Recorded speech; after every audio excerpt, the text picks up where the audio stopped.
আজকে আমি 2 number category অর্থাৎ এর আগের দিন একটা ক্যাটাগরির অঙ্ক নিয়ে আলোচনা করেছি। আমার মনে হয় যে আশা করছি তোমরা শেষ করে ফেলছো। তো আজকে 2 নাম্বার ক্যাটাগরির অঙ্ক অর্থাৎ একই ধরনের অঙ্কগুলোকে একটা গ্রুপ ওয়াইজ করে করে ওগুলো নিয়ে আলোচনা করলে তাহলে ওই ধরনের অঙ্কগুলো তোমরা নিজেরা চেষ্টা করতে পারবা। তো আজকে এখানে আমি 3টা প্রশ্ন লিখেছি, 3টাই একই ধরনের অঙ্ক। এর মধ্যে আমি 2টা করে দিব, আর এইটা প্লাস হচ্ছে এই ধরনের অঙ্কগুলো, এটা মূলত বুয়েটে আসছে পরীক্ষা অ্যাডমিশন টেস্টে। তো এই ধরনের অঙ্কগুলো তোমরা বই থেকে নিজেরা করে ফেলবে। তো দেখো প্রথম অঙ্কটা কি আছে, 3 + x/2 whole to the power n এর বিস্তৃতিতে x টু দি পাওয়ার 7 এবং x টু দি পাওয়ার 8 এর সহগদ্বয় পরস্পর সমান হলে আমাদের n এর মান নির্ণয় করতে বলা হবে।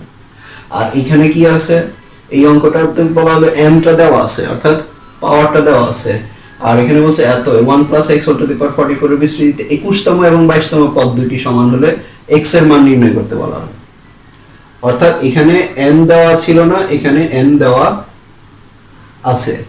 এখান থেকে তোমাকে n এর মান বের করতে হবে, এখানে ভিতরে x এর মান বের করতে হবে। আবার এখানে x টু দি পাওয়ার 7 এবং x টু দি পাওয়ার 8 এর সহগ সমান, আর এখানে হচ্ছে পদ দুইটা সমান, আর এটা এর মধ্যেই। তাহলে দেখো 1 নম্বরে আমাদের দেওয়া আছে পদটি, পদটা হলো কত, 3 + x/2 whole to the power n। তো এটার বিস্তৃতিতে আমরা কি করব, r+1 তম পদটা বের করে নিব। এত এর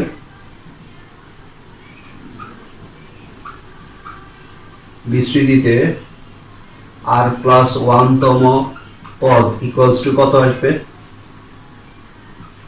ncr x to the power মানে হলো 3 to the power n - r, তারপর হলো x/2 whole to the power r, অর্থাৎ প্রথম পদের পাওয়ার n - r, দ্বিতীয় পদের পাওয়ার r। তাহলে এখান থেকে যদি আমরা একটু সরল করে নিই তাহলে আমরা পাচ্ছি কত, ncr 3 to the power n - r by 2 to the power r, আর এদিকে হলো x to the power r। তাহলে দেখো এখানে আমাদের বলা হলো কি x টু দি পাওয়ার 7 এবং x টু দি পাওয়ার 8 এর সহগ সমান। তাহলে এখানে r এর মান কত হলে x টু দি পাওয়ার 7 পাবো, r এর মান 7 হইলে। আবার x টু দি পাওয়ার 8 পাবো কখন, r এর মান কত হলে, 8 হলে। হ্যাঁ, তাহলে এখানে আমরা বলবো কি r = 7 ও 8 হলে x টু দি পাওয়ার 7 ও x টু দি পাওয়ার 8 এর সহগ পাওয়া যাবে। এখন x টু দি পাওয়ার 7 এর সহগ কত, তাহলে r এর মান 7 বসালে আমরা x টু দি পাওয়ার 7 পাবো। তাহলে অতএব x টু দি পাওয়ার 7 এর সহগ ইকুয়ালস টু কত আসবে, nc7, r এর মান কত বসাবো, 7। তারপরে হলো 3 to the power n - 7 by 2 to the power 7, আর x টু দি পাওয়ার কত, 7। তাহলে আমরা তো বলে দিলাম x টু দি পাওয়ার 7 এর সহগ, তাহলে আর আমরা এখানে x টু দি পাওয়ার 7 লিখব না। তারপরে x টু দি পাওয়ার 8 এর সহগ, তাহলে nc8, তারপরে 3 টু দি পাওয়ার n - 8 হবে, অর্থাৎ r এর মান কত বসাবো, আমরা 8 বসাবো, 2 টু দি পাওয়ার 8। সহগ যেহেতু বলছি আমরা x টু দি পাওয়ার 8 লিখবো না। তাহলে এই দুইটা সহগ সমান, এখান থেকে আমাদের n এর মান বের করতে হবে। তাহলে শর্ত মতে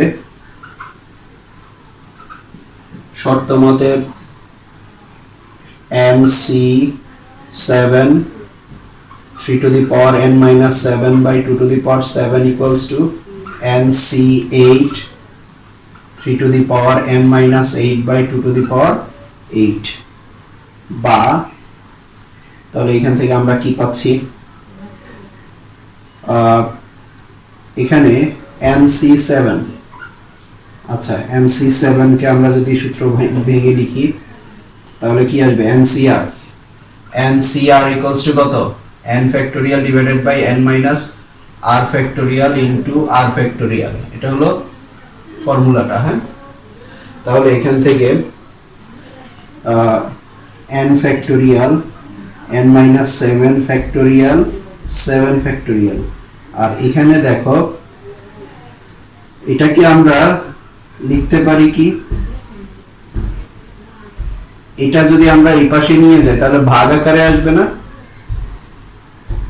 আর এটা যদি এই পাশে আনি অর্থাৎ 2 to the power 8 by 2 to the power 7 equals to এটা হলো কত n factorial n minus 8 factorial 8 factorial. দেখো এখানে কি করলাম, এটাকে এই পাশে নিয়ে আসলে উপরে আসবে, আর এটা এই পাশে নিলে নিচে যাবে। 3 to the power n minus 8 3 to the power n minus 7।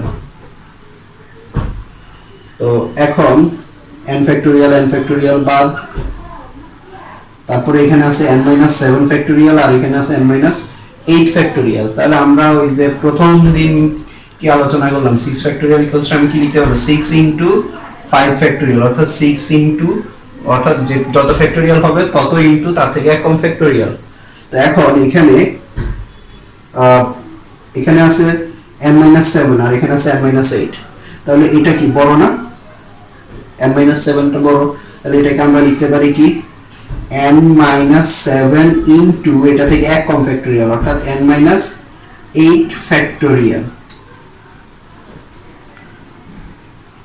আবার এখানে আছে 7 ফ্যাক্টোরিয়াল এখানে আছে 8 ফ্যাক্টোরিয়াল, তাহলে এটা বড়, 7 ফ্যাক্টোরিয়ালটা রেখে দিব, আর এখানে 2 থাকবে একটা, এই 2 7 8 মাইনাস 7, তারপরে এখান থেকে n ফ্যাক্টোরিয়াল চলে যাবে আর এখানে আসবে n মাইনাস 8 ফ্যাক্টোরিয়াল, আর এখানে 8 কে আমরা লিখব কি 8 ইনটু 7 ফ্যাক্টোরিয়াল। কেন লিখলাম বুঝতেই পারতেছো, তাহলে 7 ফ্যাক্টোরিয়াল বাদ যাবে, এটা n minus 8 factorial n minus 8 factorial বাদ যাবে, আর এখানে এটাকে যদি আমরা উপরে উঠাই তাহলে কি থাকবে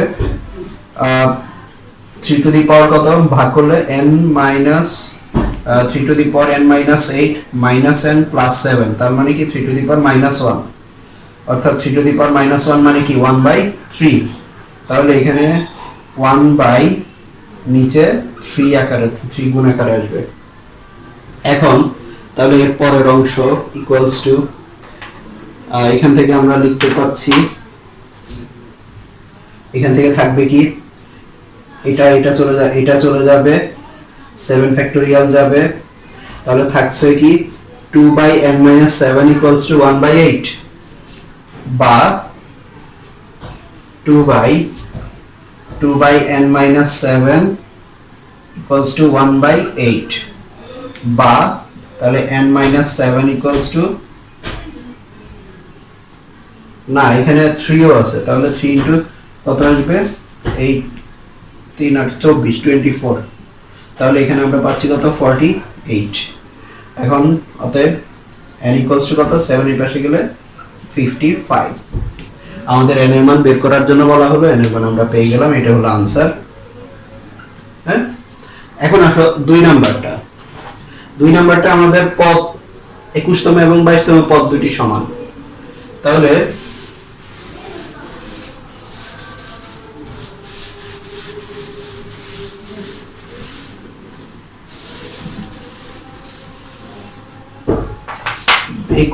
এখানে 2 number 1 plus x whole to the power 44, হ্যাঁ, এত এর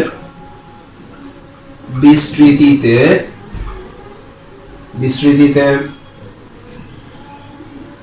r প্লাস 1 তম পদ। অর্থাৎ আমরা দেখতে পাচ্ছি কি আমাদের যাই করতে বলা হোক না কেন আমাদের ওই যে r প্লাস 1 তম পদটা লাগবেই, ওটার সাথে কম্পেয়ার করে তারপর আমরা বাকি কাজগুলো করব। তাহলে r প্লাস 1 তম পদ কত আসবে ncr অর্থাৎ 44cr। আচ্ছা, এখানে দেখো আমাদের r প্লাস 1 তম পদ আমরা সরাসরি r প্লাস 1 তম পদ না লিখে আমরা সরাসরি 21তম পদ 22তম পদ লিখে ফেলতে পারবো ওই যে r এর মানটা সরাসরি ইউজ করে। আচ্ছা, তারপরে এখানের মধ্যে কত আসবে ncr 1, দেখো 1 এর পাওয়ার 44 মাইনাস r, তাহলে 1 এর পাওয়ার যাই দিই না কেন 1 হবে, আর y এর পাওয়ার অর্থাৎ x এর পাওয়ার কত আসবে r। তাহলে অতএব 21তম বা 20 প্লাস 1 তম পদ ইকুয়ালস টু কত আসবে 44c 20 আর এর মান, আর x টু দি পাওয়ার কত 20। তারপরে হলো এবং 22 তম পদ বা 21 প্লাস 1 তম পদ ইকুয়ালস টু কত 44 c 21 x to the power কত 21। তাহলে দুইটা পদ যেহেতু সমান, তাহলে শর্ত মতে বা প্রশ্ন মতে 44 c 20 x to the power 20 equals to 44 c 21 x to the power 21, বা এখানে 44 c কে বাংলা আমরা 44 ফ্যাক্টোরিয়াল 44 মাইনাস 20 ফ্যাক্টোরিয়াল আর 20 ফ্যাক্টোরিয়াল। তারপরে হচ্ছে এটাকে যদি আমরা এই পাশে নিয়ে যাই ইকুয়ালস টু, আর এটাকে ভাঙাই, এখানে হচ্ছে x to the power 21 by x to the power 20। তাহলে এখানে আমরা পাচ্ছি কত 44 ফ্যাক্টোরিয়াল 44 মাইনাস 21 ফ্যাক্টোরিয়াল 21 ফ্যাক্টোরিয়াল। তারপরে বা 44 বাদ যাবে, ফ্যাক্টোরিয়াল বাদ যাবে। এখন আসো সেই একটু আগে যেটা করলাম, এখানে আছে 20 এখানে আছে 21, তাহলে এটাকে আমরা লিখতে পারবো 21 ইনটু 20 ফ্যাক্টোরিয়াল। আবার আচ্ছা এখানে আমরা আরেকটু সরল করে লিখি 1 বাই এটা হলো কত 24 ফ্যাক্টোরিয়াল আর এখানে হচ্ছে 20 ফ্যাক্টোরিয়াল ইকুয়ালস টু এখান থেকে থাকবে হচ্ছে কত 23 ফ্যাক্টোরিয়াল 21 ফ্যাক্টোরিয়াল আর 1, আর এখানে কাটাকাটি করলে কি আসবে x থাকবে, তাহলে x থাকতেছে, বা তাহলে x ইকুয়ালস টু কত আসবে x ইকুয়ালস টু আরো সহজ করে ফেলি 1 বাই 24 আছে এখানে 23 ফ্যাক্টোরিয়াল আছে, তাহলে এটাকে আমরা লিখতে পারি 24 ইনটু 23 ফ্যাক্টোরিয়াল। তারপরে হলো এখানে এরপরে আমরা কি পাচ্ছি 20 factorial equals to x by 23 factorial, আর এখানে 21 কে আমরা লিখতে পারি 21 ইনটু 20 ফ্যাক্টোরিয়াল। তাহলে এটা আর এটা কাটা যাচ্ছে 23 ফ্যাক্টোরিয়াল 23 ফ্যাক্টোরিয়াল কাটা যাচ্ছে, আর এখান থেকে আমরা পাচ্ছি কি তাহলে বা 1 by 24 equals to x by 21। তাহলে বা x ইকুয়ালস টু কত আসবে 21 বাই 21। তারপরে হচ্ছে এখানে অতএব x ইকুয়ালস টু 8 বাই 7, এটাই হলো आंसर। তাহলে তোমরা এই টাইপের যে অঙ্কগুলো আছে ওগুলা তোমরা নিজেরা করে ফেলবা, এই টাইপের বইয়ের মধ্যে অনেকগুলো অঙ্ক আছে। ওকে।